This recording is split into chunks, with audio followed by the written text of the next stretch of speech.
Facebook మీద ఇలాంటి error, ఇలాంటి స్ట్రైక్ ఎందుకు వస్తుంది అనంటే ఈ పాలసీ ఇదేంటి అంటే, మనం ఫేస్బుక్లో ఏదైనా జాబ్ రిలేటెడ్ కానీ, ఏదైనా ఎంప్లాయ్మెంట్ రిలేటెడ్ కానీ, ఏదైనా శాలరీ రిలేటెడ్ కానీ, ఏదైనా లైక్ బోనస్ మనీ రిలేటెడ్ ఇట్లాంటి టాపిక్స్ ఏదైనా సరే మనం ఎంప్లాయ్మెంట్ రిలేటెడ్గా ఏది ఉన్నా అది ఎంప్లాయ్మెంట్ స్కామ్ కిందికి వెళ్ళిపోతుంది అనమాట. సో ఇలాంటిది ఏది పోస్ట్ చేసినా కొంచెం జాగ్రత్తగా అయితే ఉండాలి.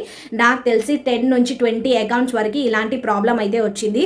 So opportunities, employment, money, cash, free ఇట్లాంటివన్నీ వేస్తూ ఉంటే కనుక మనకి పేజ్ మీద ఇలాంటి స్ట్రైక్ అనేది రావడం జరుగుతుంది. ఓకే, సో ఇలాంటి స్ట్రైక్ వస్తే ఏమవుతుంది? సో మన పేజ్ అయితే రిస్క్లోకి అయితే వెళ్ళిపోతుంది.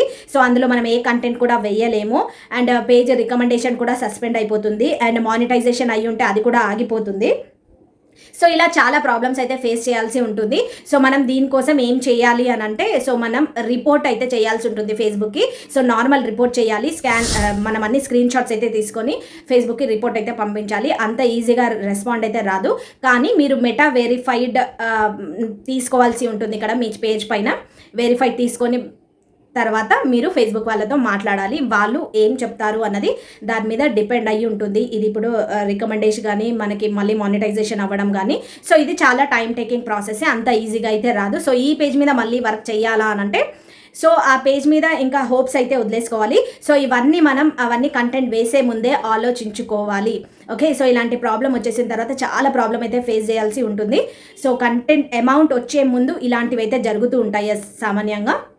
సో ప్లీజ్ మీరు ఏదైనా కంటెంట్ వేసే ముందు 1-2 సార్లు చూసుకొని ఆ కంటెంట్ ఓకేనా అని అనుకున్నప్పుడే మీరు ఫేస్బుక్ మీద అయితే పోస్ట్ చేయండి. ఓకే, సో ఇవి జాబ్ రిలేటెడ్ టాపిక్స్ అయితే దాని మీద పోస్ట్ చేస్తే ఖచ్చితంగా ఈ ప్రాబ్లం అయితే వస్తుంది. సో ఆ పేజ్ మళ్ళీ పనికి రాకుండా అయిపోతుంది. ఓకే, సో ఇలాంటివే మీకు ఇంకేదైనా పాలసీ గురించి తెలుసుకోవాలి అనుకుంటే మాత్రం కామెంట్ సెక్షన్లో అయితే కామెంట్ చేయండి. నేను ఈచ్ అండ్ ఎవ్రీథింగ్ డీటెయిల్డ్గా మీకు ఎక్స్ప్లెయిన్ చేయడానికి అయితే ట్రై చేస్తాను. Okay, thank you for watching this video.